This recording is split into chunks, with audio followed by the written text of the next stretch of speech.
Lecture series में आज हम अध्ययन करेंगे चैप्टर नंबर 4 है, उसका जो टॉपिक है आवेशों या आवेशी चालकों के संयोजन से आवेशों का पुनर्वितरण या पुनर्भरण तथा ऊर्जा में हानि। तो अब ये टॉपिक है जो वो मतलब आवेशी चालकों के संयोजन से आवेशों का पुनर्वितरण, आवेशों का पुनर्वितरण, और जब आवेशों का पुनर्वितरण होगा तब वहां पर ऊर्जा में कितनी हानि होगी उसका हम अध्ययन करेंगे।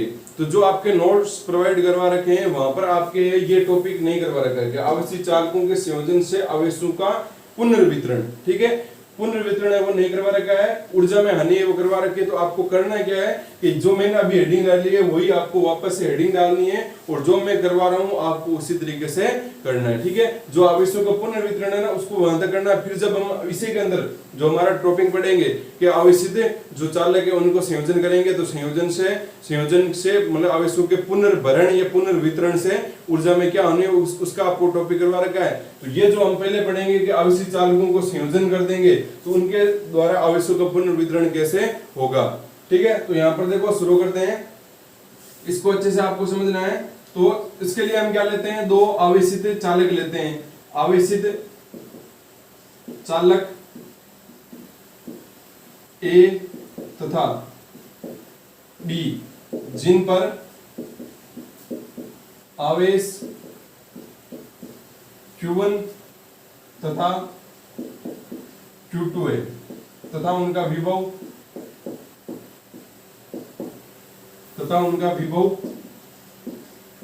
V1 व V2 है। तो हम करेंगे क्या, देखो हमारे पास में क्या रहेगा कि दो चालक रहेगा, ठीक है, दो चालक, एक चालक है उसके पास में कुछ आवेश है, एक दूसरा चालक है उसके पास में कुछ आवेश है, ठीक है। अब इनको हम क्या करेंगे, देखो संयोजित करेंगे, एक आवेश है आवेशी चालक वाला, एक आवेशी चालक वाला, इन दोनों को संयोजित करेंगे। तो संयोजित करते हैं आपके दिमाग में क्या आ रहा है कि जैसे ही संयोजित करेंगे तो आवेश का क्या होगा, आवेश का प्रवाह होगा, और आवेश का प्रवाह किस वजह से होगा, विभव में परिवर्तन की वजह से होगा। अब आप सोचो कि एक आवेशी चालक को दूसरे आवेशी चालक से संयोजित करने के लिए हमारे को किसकी आवश्यकता होगी, एक संयोजक तार की आवश्यकता होगी ना। तो संयोजक तार अगर बीच में लगा देंगे तो यहाँ पर संयोजक तार बीच में लगाने से क्या अंतर आएगा, क्या ऊर्जा में कुछ हानि होगी ऊर्जा में हानि। क्यों होगी ऊर्जा में हानि, क्योंकि जो तार है, तार पर क्या जाएगी, कुछ ना कुछ मात्रा में आवेश जाएगा, तो वो किस में बदल जाएगा, आपका कुछ मात्रा में उसमें ऊर्जा में बदल जाएगा, इसलिए मतलब कुछ ना कुछ ऊर्जा में हानि होगी, ठीक है। फिर अगर मान लो चलो ये तो बात होगी कि भाई ऊर्जा में कुछ हानि होगी। अब आवेशों के पुनर्वितरण से क्या समझते हैं कि जब आवेश एक पर आवेश Q1 है, एक पर आवेश Q2 है, उन दोनों को जोड़ देंगे तो आवेश का क्या हो जाएगा, पुनर्वितरण कैसे होगा, मतलब आवेश Q1 और Q2 क्या होंगे, बराबर होंगे, एक पूरा निकाय एक बन जाएगा।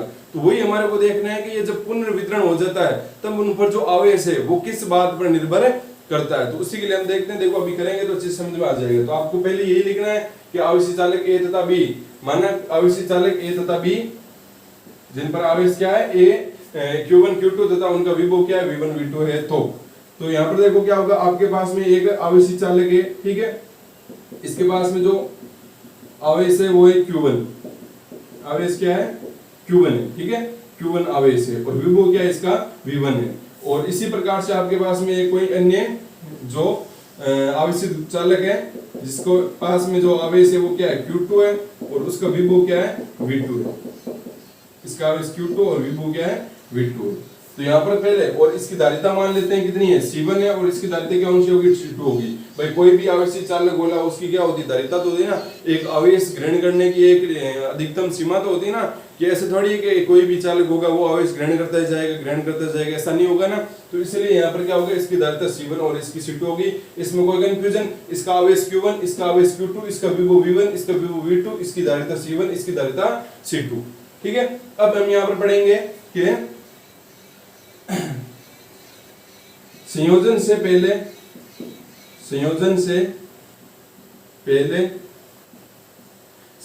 पहले आवेश कितना होगा, संयोजन से पहले Q1 किसके बराबर होगा, संयोजन से पहले A पर चालक, A पर आवेश, ठीक है। तो चालक A पर आवेश कितना होगा, Q1 बराबर कल हमने पढ़ा था कि ये जो धारिता है, धारिता क्या होती है आपकी Q बराबर CV, तो यहाँ से क्या हो जाएगा Q1 बराबर C1V1 हो जाएगा यहाँ पर, ठीक है। अब यहाँ पर इसी प्रकार से लिख लेते हैं कि चालक किस पर, चालक B पर आवेश, तो चालक B पर आवेश कितना होगा, चालक B पर आवेश हो जाएगा आपका क्या Q2 बराबर क्या हो जाएगा C2V2। कोई कंफ्यूजन इसमें यहाँ तक अभी तक कोई कंफ्यूजन नहीं है ना भाई। यहाँ पर Q1 कितना हो गया C1V1, Q2 कितना हो गया C2V2, हमने फॉर्मूला पढ़ा ना यहाँ पर, इसी के आधार पर हमने ये लिख दिया, ठीक है। इसमें कोई कंफ्यूजन, चलो कोई कंफ्यूजन नहीं, तो अब आगे देखते हैं। अब यहाँ पर अब ये संयोजन से पहले भाई चालक A पर आवेश था आपका Q1 बराबर C1V1, चालक B पर आवेश था Q2 बराबर C2V2। तो इस निकाय निकाय में कितना आवेश, भाई ये जो निकाय है अभी संयोजन नहीं किया है, तो निकाय का कुल आवेश कितना, भाई इसका आवेश प्लस इसका आवेश। भाई निकाय की बात है, अभी तक संयोजित नहीं किया है, लेकिन निकाय की जिस निकाय में हमने रखा है तो उस निकाय में है वो कितना टोटल आवेश होगा, मतलब जिस निकाय में हमने इस गोले को A तथा B गोले को, ये आपका A गोला है और ये B गोला है, तो A और B गोले को जिस निकाय में रखा गया है उस निकाय का कुल आवेश कितना होगा। तो यहां पर लिखते हैं निकाय का कुल आवेश,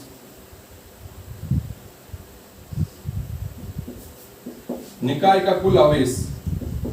तो निकाय का कुल आवेश किसके बराबर होगा, मान लेते हैं निकाय का कुल आवेश क्या है Q है, और वो Q किसके बराबर होगा Q1 प्लस Q2 के, Q1 प्लस किसके बराबर होगा Q2 के।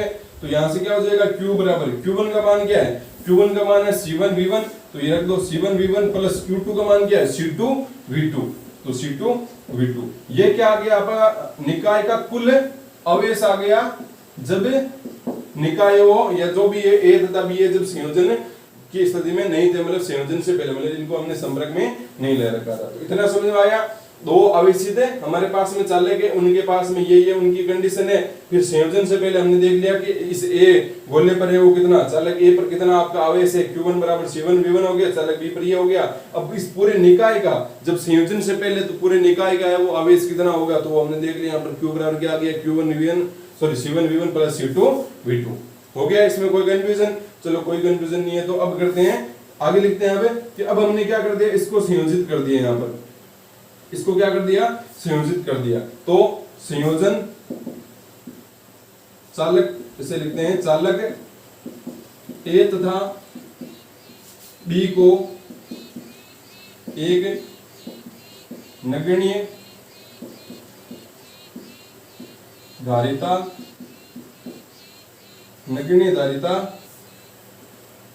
के संयोजक तार से संयोजित करते हैं तो आवेश का पुनर्वितरण होता है जब तक कि विभव समान न हो जाए। अब माना चालक, अब माना कब, जब संयोजन कर दिया, ठीक है। अब माना चालक A पर आवेश Q1 डैश तथा चालक B पर आवेश Q2 डैश है। तो हमने क्या किया, ये आपको ऐसे थ्योरी लिखनी है, ठीक है। आपके नहीं कर पा रखा तो जैसे मैंने किया उसके अच्छे तरीके से करना है, ठीक है। आपको करना क्या है, पहले ये इस प्रकार से गोले बनाने हैं। अब यहाँ पर देखो एक चीज और ध्यान रखनी है कि ये जो गोले बनाए हैं यहाँ पर, इसको फिर से यहाँ पर ये लिखने के बाद फिर से आपको यहाँ पर गोले बनाने हैं, ठीक है। यहाँ पर आपको ये मतलब बनाना है, यहाँ पर चालक गोले, और यहाँ पर ये जो आवेश दे रखा है वो लिखना है, और यहाँ पर फिर इसको संयोजित तार संयोजित करना है। पहले ये संयोजित तार आपको नहीं जोड़ना है, ये ध्यान में रखना है।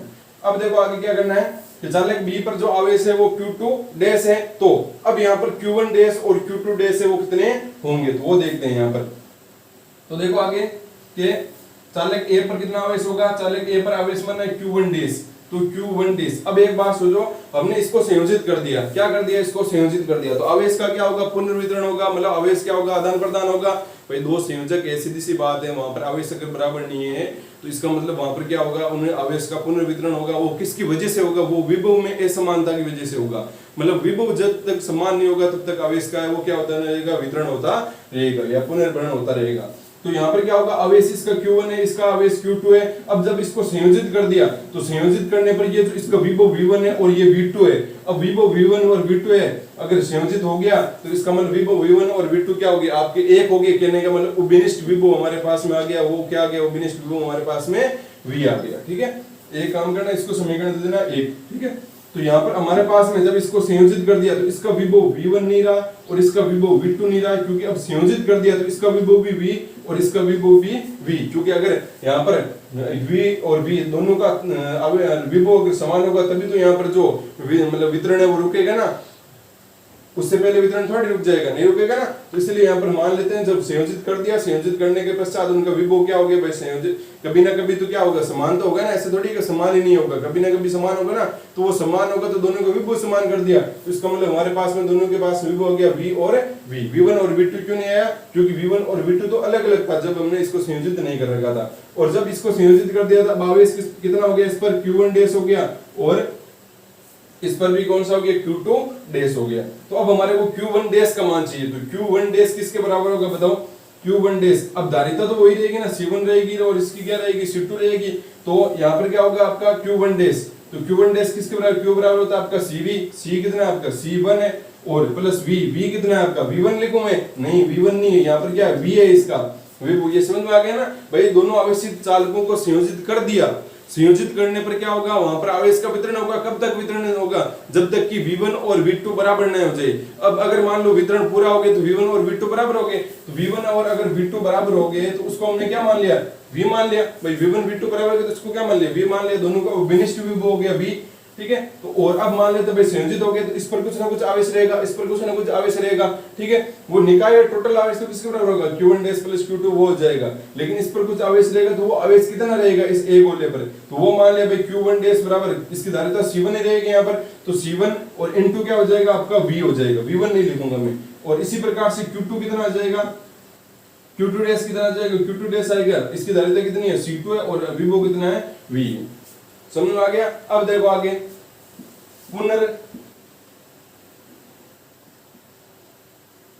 पुनर्भरण या पुनर्वितरण के पश्चात कुल आवेश।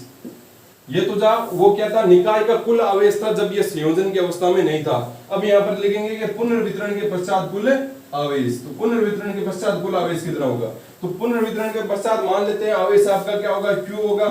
तो वो Q किसके बराबर होगा, Q1 dash plus Q2 dash. इसमें कोई कंफ्यूजन, पहले जब यहाँ पर क्या था आपका अलग अलग था, तब यहाँ पर हमारे पास में आवेश आया था और निकाय का कुल आवेश किसके बराबर आ गया था, Q1 प्लस Q2 के बराबर आ गया। अब हमारे पास में कुछ अलग आवेश आ गए, Q1 dash plus Q2 dash. तो यहाँ से Q बराबर क्या आ जाएगा, Q1 डैश का मान रखो, Q1 डैश का मान हो जाएगा आपके पास में C1 V1 नहीं है V प्लस Q2 डैश का मान क्या हो जाएगा, C2 V आ गया। अब यहाँ से V कॉमन ले लो, तो Q बराबर क्या आ गया आपका C1 प्लस का C2 और यहाँ पर क्या आ गया V, C1 प्लस का C2 और आ गया V। अब देखो ये आपके पास में आ गई, इसको समीकरण नंबर दे दो 2। तो यहाँ पर भी देखो Q आया, यहाँ पर भी Q आया। अब ये चीज क्या है, यहाँ पर क्या चीज हो रही है, मतलब आप समझो कि हमने दो चालक बोले थे उनको संयोजित किया, नहीं पहले संयोजित नहीं किया तो उसके पास में आवेश Q1 था, इसके पास में आवेश Q2 था। ऐसे समझो कि मान लो इसके पास में आवेश 2 कूलाम था, इसके पास में आवेश था 3 कूलाम, या कुछ और मानते हैं, मान लो इसके पास में 4 कूलाम आवेश था। ठीक है, इसके पास में 2 कूलाम, इसके पास में कितना कूलाम आवेश है, 4 कूलाम आवेश था जब संयोजित अवस्था में नहीं था, ये संयोजन नहीं था उस समय। ठीक है, तो 2 कूलाम और 4 कूलाम आवेश था। तो इस निकाय का टोटल आवेश कितना हुआ, तो हम बोलेंगे निकाय का टोटल आवेश हुआ आपका कितना हुआ, 2 प्लस कितना हो गया 4, कितना हो गया 6 कूलाम। ठीक है, 6 कूलाम आवेश हो गया। अब जब हमने इसको संयोजित कर दिया, अब संयोजित करने पर कुल आवेश कितना होगा, तो संयोजित करने पर हमने पढ़ा है कि जो चालन द्वारा आवेशन है उसमें पढ़ा है कि जब संयोजित कर देते हैं तो यहाँ पर जो आवेश है वो क्या हो जाता है, आधा आधा हो जाता है ना। इस पर आवेश कितना रहेगा, मतलब Q1 डैश का मान कितना रहेगा, Q1 डैश का मान कितना आपका 4 प्लस 2 बटा 2 कितना आ गया आपका 4 + 2 6/2 मतलब 3 कूलम आवेश। इस पर कितना आवेश रहेगा आपका 3 कूलम आवेश भाई, 4 + 2 वही रहेगा। तो अब बताओ जब पुनर्वितरण हो चुका है तब टोटल आवेश कितना होगा, तो पुनर्वितरण में टोटल आवेश किसके बराबर होगा आपका, यहाँ पर 3 + 3, और जब पहले था तब भी कितना था आपका 4 + 2 कितना आ रहा था 6 कूलम आ रहा था, अब भी कितना आ रहा है आपका 6 कूलम आ रहा है। तो इसका मतलब क्या हुआ यहाँ पर कि मतलब संयोजन से पहले आवेश और पुनर्वितरण के पश्चात कुल आवेश है वो क्या रहेगा आपका बराबर रहेगा, बस लिखने का तरीका वहां पर क्या रहेगा चेंज रहेगा। और ऐसा क्यों हुआ, क्योंकि यहाँ पर क्या लग रहा है आवेश संरक्षण का नियम लग रहा है। आवेश संरक्षण का नियम क्या कहता है कि मतलब जब भी आवेश को ना तो उत्पन्न कर सकते हैं ना ही नष्ट कर सकते हैं, आवेश को केवल एक रूप से दूसरे रूप में चेंज कर सकते हैं। पहले हमारा आवेश था यहाँ पर 2 कूलम था, यहाँ पर 4 कूलम था, जब हमने पुनर्वितरण कर दिया तो यहाँ पर आवेश 3 कूलम, इस पर 3 कूलम हो गया। तो बस हमने यहाँ पर कुछ चेंज किया ना, आवेश को उत्पन्न थोड़ी किया है भाई। 6 कूलम था तो बाद में भी 6 कूलम है, कोई अलग थोड़ी 7 कूलम आवेश थोड़ी आ गया, नहीं आया ना यहाँ पर। तो इसी प्रकार से यहाँ पर हम बोल सकते हैं कि आवेश वितरण से हम बोल सकते हैं कि समीकरण 1 है वो समीकरण 2 के क्या है बराबर है। वही मैंने आपको समझा दिया कि किस प्रकार से बराबर है, ठीक है। तो यहां से क्या हो जाएगा आवेश संरक्षण नियम से, आवेश संरक्षण नियम से, तो आवेश संरक्षण नियम से क्या होगा कि समीकरण 1 है वो बराबर है 2 के। भाई आवेश जो पहले आवेश जितना था उतना ही आवेश बाद में होगा, और हमने इसका उदाहरण भी देख लिया। तो यहाँ से क्या होगा समीकरण 1 बराबर है 2 के, तो समीकरण 1 बराबर करो 2, तो यहाँ पर क्या आएगा आपका C1V1 + C2V2, ये समीकरण 1 होगी बराबर किसके आपके इसके C1 प्लस का C2 और इनटू क्या आ गया V। यहाँ से V कितना आ गया, V आ गया आपका C1V1 + C2V2 और बट्टा क्या आ गया C1 प्लस का C2, और ये जो V आया है वो क्या आपका ये है उभयनिष्ठ विभव। ठीक है, उभयनिष्ठ विभव। कौन सा उभयनिष्ठ विभव, जब हमने इसको संयोजित कर दिया था तो संयोजित करने के पश्चात यहाँ पर क्या हो गया था आपका, संयोजित करने के पश्चात यहाँ पर इन दोनों का विभव है वो क्या हो गया V हो गया, और वो V किसके बराबर है आपका C1V1 + C2V2 बटा C1 + C2। ठीक है, ये आ गया उभयनिष्ठ विभव। कैसे उभयनिष्ठ आया पता होना चाहिए, ये इंपॉर्टेंट बात है। ठीक है, ये इंपॉर्टेंट यहाँ पर मतलब यहाँ पर ये है फॉर्मूला, इसको आपको ध्यान में भी रखना है, इससे एग्जाम्पल भी आते हैं। तो ये आपने उभयनिष्ठ विभव निकाले। इसको उभयनिष्ठ विभव को निकालने का एक और तरीका था। क्या तरीका था कि मान लेते हैं भाई इसके पास में मान लो जो उभयनिष्ठ विभव है V है, ठीक है, तो विभव V है तो आपको Q और C के रूप में कैसे लिखना है, Q बराबर क्या होता है आपका CV होता है ना, तो यहाँ से V बराबर कितना आ जाएगा Q बटा C, ये आएगा। तो मैं लिख सकता हूँ Q बटा क्या हो जाएगा C, Q बटा क्या हो जाएगा C।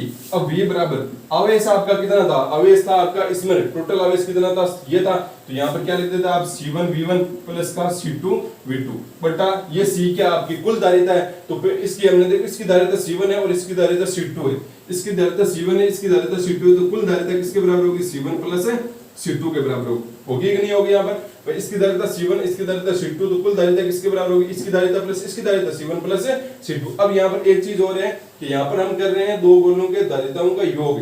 ठीक है, जैसे हमें प्रतिरोधों का संयोजन करते हैं तो वहां पर आपका समांतर क्रम श्रेणी क्रम आता है ना, इसी प्रकार से यहाँ पर भी समांतर क्रम और श्रेणी क्रम आता है, उसका हम अध्ययन आगे करेंगे। तो आपको यहाँ पर ध्यान रखना है ये जो भी संयोजन हुआ है ना वो आपका हुआ है समांतर क्रम। कैसे हुआ है, समांतर क्रम में ही क्या होता है विभव समान होता है, समांतर क्रम में विभव क्या होता है आपका समान होता है। मान लो समांतर क्रम कैसे है, ये इस प्रकार से कोई तार है और यहाँ पर ये इस प्रकार से कोई रेजिस्टेंस लगा है और यहाँ पर भी कुछ इस प्रकार से रेजिस्टेंस लगा है, तब यहाँ पर क्या होता है जितना यहाँ से यहाँ तक जाने में कार्य करना पड़ता है उतना यहाँ से यहाँ तक जाने में कार्य करना पड़ता है, इसलिए यहाँ पर भी विभव समान यहाँ पर भी विभव समान होता है। वो कौन सी कंडीशन में होता है विभव समान, दोनों स्थितियों में वो होता है जब समांतर क्रम संयोजन होता है। ठीक है, तो ये समांतर क्रम संयोजन में ध्यान रखना विभव समान होता है और यहाँ पर भी विभव समान, इसका मतलब ये जो संयोजन है वो समांतर क्रम में।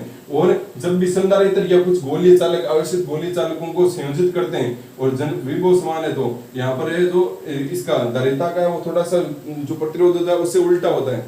प्रतिरोध में तो क्या होता है जब श्रेणी क्रम में प्रतिरोध जुड़े होते हैं इस प्रकार से, तब वहां पर R है वो किसके बराबर होता है R1 + R2 के बराबर होता है। लेकिन धारिता होगी, धारिता में उल्टा होगा। धारिता में क्या होगा कि धारिता में अगर इस प्रकार से श्रेणी क्रम में धारिता जुड़ी होगी तब वहां पर आएगा 1/C बराबर 1/C1 + 1/C2। तो उसके बारे में हम अध्ययन करेंगे। आपको यहाँ पर बस ज्यादा डीपली नहीं जाना है, आपको यहाँ पर समझना है कि जो आपका कुल जो धारिता किसके बराबर होगी C1 + C2 के बराबर होगी, तो ये C बराबर यहाँ पर क्या हो जाएगा C1 + C2। तो देखो एक इस प्रकार से भी हमने विभव निकाला, एक और एक उस प्रकार से विभव निकाल लिया। तो समझ में आ गया होगा कि हमने किस प्रकार से ये किया है सबसे पहले हमने क्या किया है, यहाँ पर आवेश लिख लिया था कि संयोजन से पहले कितना आवेश है और संयोजन के कितना कुल आवेश हो गया। फिर पुनर्वितरण हमने मतलब जब संयोजन किया तब वहां पर कितना आपका आवेश हुआ Q1 डैश और Q2 डैश और कितना टोटल आवेश हुआ। हमें पता है कि जो शुरुआत में होगा वही बाद में होगा आवेश, इसलिए हमने समीकरण 1 बराबर कर दिया 2, 1 बराबर 2 करते यहाँ पर आपके पास में क्या आ गया, उपनिष्ठ विभव है वो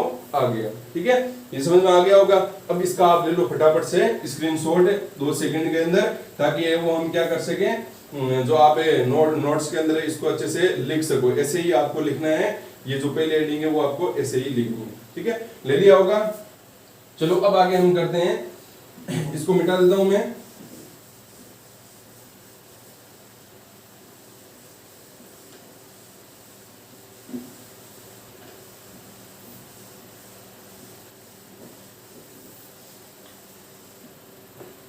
अब देखो हम करते हैं कि भाई आवेशों उपनिष्ठ विभव आ गया ना, चलो आगे। अब इसका हाथ में देखो, आवेशों के पुनर्वितरण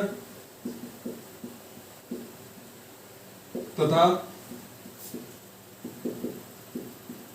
धारिता में संबंध, इसी के अंदर है। ठीक है, आवेशों के पुनर्वितरण तथा धारिता में संबंध। आवेशों के पुनर्वितरण के दौरान आवेश कौन कौन से हो गए थे, Q1 डैश और Q2 डैश, और किस में निकालना है आपको, C1 और C2 में संबंध निकालना है। तो यहाँ पर दोनों का भाग दे दो, मतलब Q1 डैश और Q2 डैश का भाग दे दो। और Q1 डैश क्या था, यहां से देख लो, Q1 डैश क्या था आपका, C1V था, तो ये क्या आ गया C1V, और अपॉन Q2 डैश क्या था, Q2 डैश क्या था आपका C2V आ गया, V से V कैंसिल हो गया। इसका मतलब Q1 डैश बटा Q2 डैश किसके बराबर आ गया आपका, C1 बटा C2। तो ये इस प्रकार से आपको ध्यान में रखना है यहाँ पर। ठीक है, Q1 डैश है वो सीधा धारिता के C1 के समानुपाती होगा। मतलब कहने का मतलब ये जो आपका आवेश का वितरण होगा, वो आवेश का वितरण है वो धारिताओं के क्या होगा, समानुपाती होगा।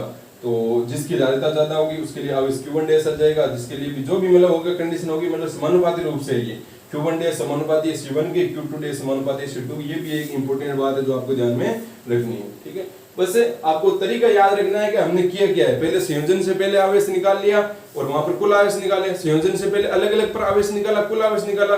संयोजन के पश्चात अलग अलग पर आवेश निकाला, और वो अलग अलग आवेश कौन सा था, Q1 डैश Q2 डैश, और फिर उनका कुल आवेश निकाला था। अब संयोजन कर दिया था तब वहां पर आपका उपनिष्ठ विभव V हो गया था, V1 V2 नहीं रहते, उपनिष्ठ हो गए तो विभव V हो गया था। इसलिए यहाँ पर देखो V आया ना, कि हमने V1 V2 किया है, क्योंकि ये क्या देखो Q1 डैश है। और अगर हम यहाँ पर संयोजन से पहले बात करते तब यहाँ पर क्या लिखते, Q1 बटा Q2 बराबर क्या होता, C1 V1 बटा C2 V2, ये होता ना। लेकिन यहाँ पर क्या हो गया, अगर Q1 डैश है Q2 डैश है तो यहाँ पर विभव V हो जाएगा, इसलिए V कैंसिल हो गया। इसलिए आपके पास में ये फॉर्मूला आ गया। सुनो, आ गया होगा ये। अब देखो आगे,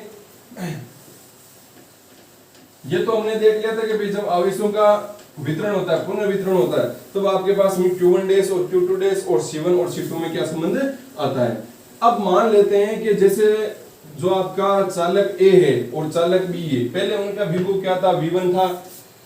चालक A है ये, ठीक है, इसका विभव पहले V1 था। चालक B है, उसका विभव V2 था आपका। अब जैसे हमने इसको क्या किया, संयोजित किया, तो हमने क्या देखा, यहाँ पर इसका विभव V हो गया, इसका विभव V हो गया यहाँ पर विभव V। तो अब यहाँ पर मान लेते हैं, एक कंडीशन मान लेते हैं कि यदि V1 है वो ग्रेटर देन है V2 से, एक कंडीशन मान लेते हैं। आप V2 को मान सकते हो या किसी एक को मान लेते हैं ग्रेटर देन, क्योंकि अगर बराबर ही होगे तो फिर आवेशों का पुनर्वितरण थोड़ी होगा। बराबर होगे तो फिर आवेश कैसे मतलब पुनर्वितरण हो ही नहीं सकता। विभव बराबर हो गया, इसका मतलब पुनर्वितरण कभी भी नहीं होगा। इसलिए पुनर्वितरण करवाना तो एक को तो ज्यादा मानना ही पड़ेगा ना, किसी को मानो आप। ठीक है, हम एक बार मान लेते हैं कि V1 है, विभव ज्यादा है आपका V2 से। यहाँ पर विभव ज्यादा है V1 है, और यहाँ पर विभव V2 है आपका क्या है, कम है। अब आपको क्या देखना पड़ेगा कि विभव V1 ज्यादा है और विभव V2 है, वो क्या रहेगा आपका, कम रहेगा। तो जो आपको उपनिष्ठ विभव मिलेगा वो क्या मिलेगा, इन दोनों के बीच का मिलेगा ना भाई, इन दोनों के क्या मिलेगा, बीच का मिलेगा ना यहाँ पर।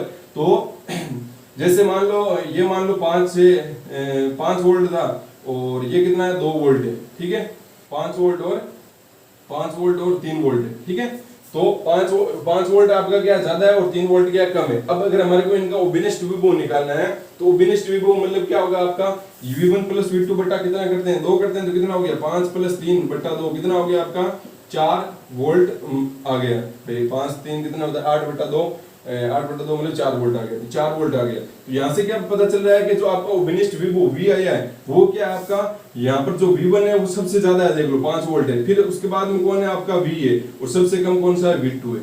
ये समझ आ गया कैसे किया हमने। तो V1 अगर ग्रेटर देन होगा V2 से भाई ये तो हमने कंडीशन ले ली यहाँ पर कि V1 ज्यादा है V2 से।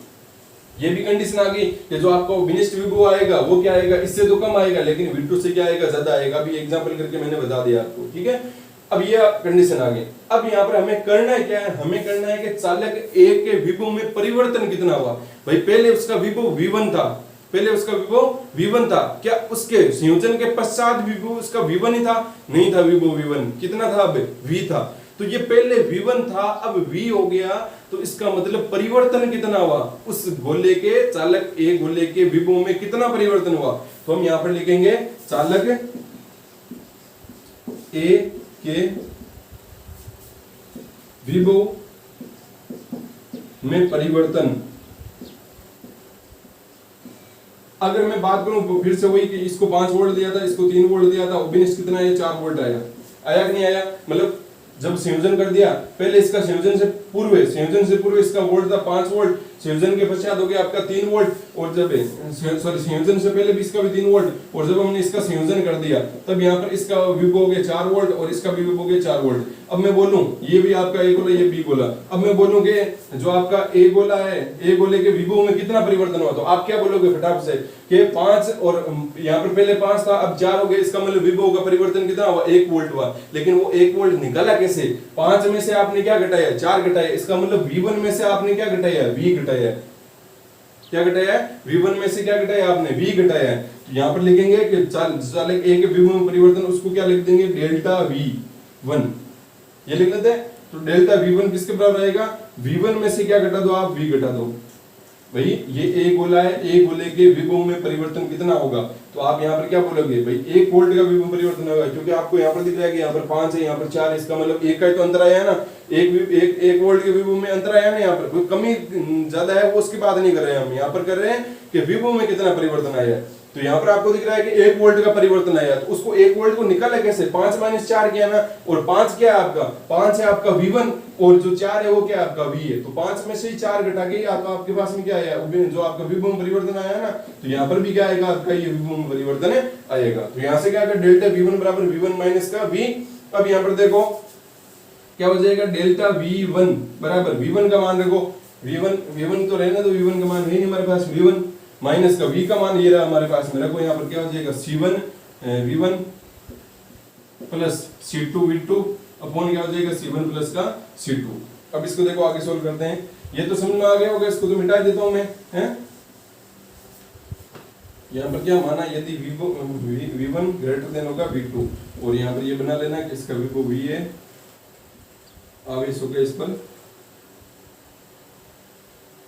अगर संयोजित कर दिया तब तो Q2 डैश हो जाएगा Q1 डैश हो जाएगा और यहाँ पर क्या हो जाएगा Q2 डैश हो जाएगा क्योंकि अगर चलो हाँ V क्या है तो वो हो जाएगा ठीक संयोजित नहीं किया तो Q1 चलो ऐसे रहने दो इसको V2 और यहाँ पर ठीक है।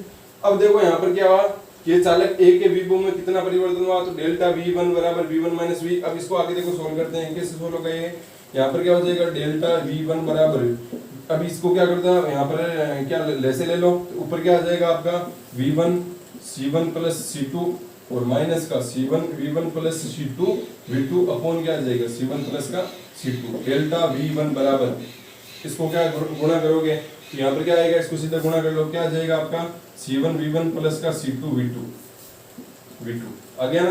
कौन कैंसिल हो रहा है आपका C1 V1 कैंसिल हो रहा है और ये कितना हो गया आपका 2 C2 V2 upon C1 plus C2 ये आ गया आपका विभव चालक A के विभव में परिवर्तन। अब इसी प्रकार से हम क्या कर सकते हैं चालक B के विभव में परिवर्तन निकाल सकते हैं। तो यहां पर लिखते हैं चालक B के विभव में परिवर्तन। तो चालक B के विभव में परिवर्तन को किससे प्रदर्शित करेंगे डेल्टा V2 से प्रदर्शित करेंगे। और वो डेल्टा V2 कैसे आएगा, मान लो आपके पास में चालक जो ये B था और ये A था, इसका पहले विभव V2 था और जब इसको संयोजित कर दिया, यहाँ पर संयोजित करने पर यहाँ पर इसका विभव क्या हो गया, V हो गया। अब मान लो वापस से वही उदाहरण देते हैं, इसका विभव मान लेते 5 वोल्ट, इसका विभव था 3 वोल्ट संयोजन से पहले। जब संयोजित कर दिया तो यहाँ पर इसका वोल्ट कितना हो गया, 4 वोल्ट हो गया, इसका विभव कितना हो गया, 4 वोल्ट हो गया। हो गया यहाँ पर। अब मैं बोलूं कि B के विभव में कितना परिवर्तन हुआ, तो आप क्या बोलोगे कि B के विभव में परिवर्तन कितना हुआ, 1 वोल्ट का हुआ। कितने वोल्ट का हुआ, 1 वोल्ट का हुआ। अब निकालोगे कैसे 1 वोल्ट, 4 में से क्या घटा दोगे, 3 घटा दोगे, तभी तो आपका क्या आएगा, 1 वोल्ट आएगा ना। 4 में से 3 घटा दोगे तभी 1 वोल्ट आएगा ना। भाई ये B का विभव है यहाँ पर 4 वोल्ट और संयोजन से पूर्व था आपका 3 वोल्ट, तो 4 में से 3 घटाओगे तभी क्या आएगा आपका 1 वोल्ट आएगा ना। तो यहाँ पर 4 क्या है, 4 है यहाँ पर आपका V, और जो 3 वोल्ट है वो क्या आपका V2। इसका मतलब आपने क्या किया, V माइनस V2 करना पड़ेगा यहाँ पर। चालक B के विभव में परिवर्तन क्या करना, क्या करोगे, V माइनस V2 करोगे। ये बात समझ में आ रही है ना, मैं आपको अच्छे से समझा रहा हूँ, इसमें कोई कंफ्यूजन नहीं रहना चाहिए आपके।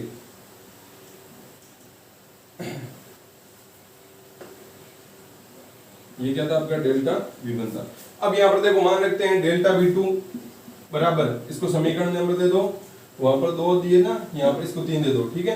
तो अब यहाँ पर डेल्टा V2 बराबर V का मान रखो, V का मान क्या आपका ये रहा, C1 V1 plus C2 V2 upon क्या आ जाएगा, C1 प्लस का C2 माइनस, अब यहाँ पर V2, चलो V2 रख देते हैं, ये V2 हो गया।